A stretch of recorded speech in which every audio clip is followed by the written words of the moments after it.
Bayan, magandang tanghali po. Follow up lamang po ito sa kung ano ang comment ko, no, sa pangyayari na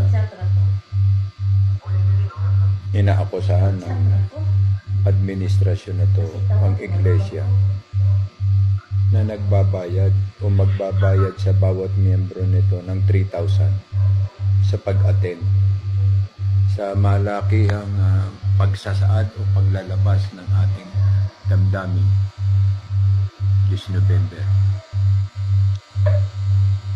Ang masasabi ko po dito ay gumagawa sila ng rason at dahilan para sisihin talaga at papanagutin ng taong bayan.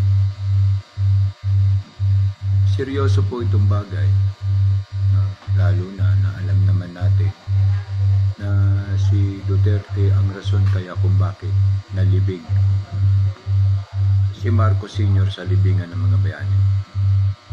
At alam naman natin na si BBM ang isa sa mga nag-orkestra ng paghahatid o pagkidnap kay PRRD papuntang Hague.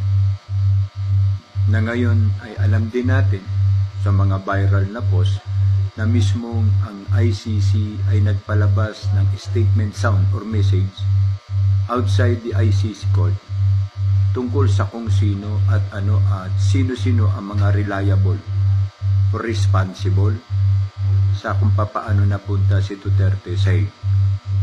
In a matter of fact, our government is directly involved and responsible for this.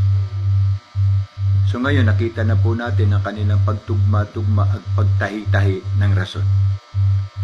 Ingat po dahil ang West Philippine Sea o ang pagpapatuloy na ugnayan sa katahimikan ng ating bansa ang siya po nila ngayon kinakalantari.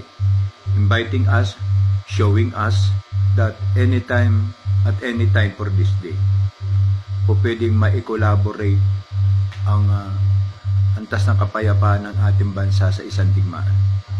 And that is their planning. So mag-ingat po tayo.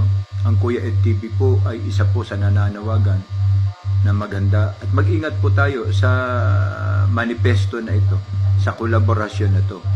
Dahil lalabas at lalabas sa bandang dulo kung wala na pong scapegoat planning o escape planning ang gobyernong ito. At sila po ay na dumating sa punto na wala nang lalabasan, ititrigger po ang gera para ang taong bayan po ang siyang magbayad at masisi tungkol sa kung ano ang kakalabasan nitong proxy war.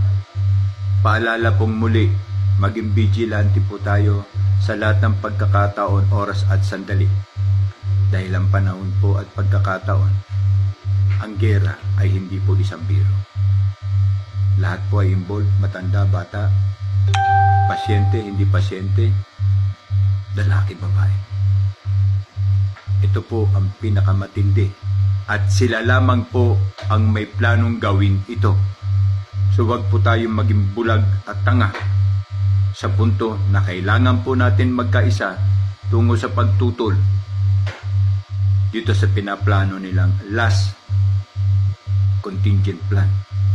Instead na i-develop ang kalikas na yaman, instead na i-develop ang ating likas na kalikasan tungo sa ikabubuti at ikauunlad ng bansa, pilit po nila itong tinatahi para matuon po tayo sa isang digmaan na sila po ang may kagagawan. At pagkatapos ng lahat, siyempre, simple lang, tatakas.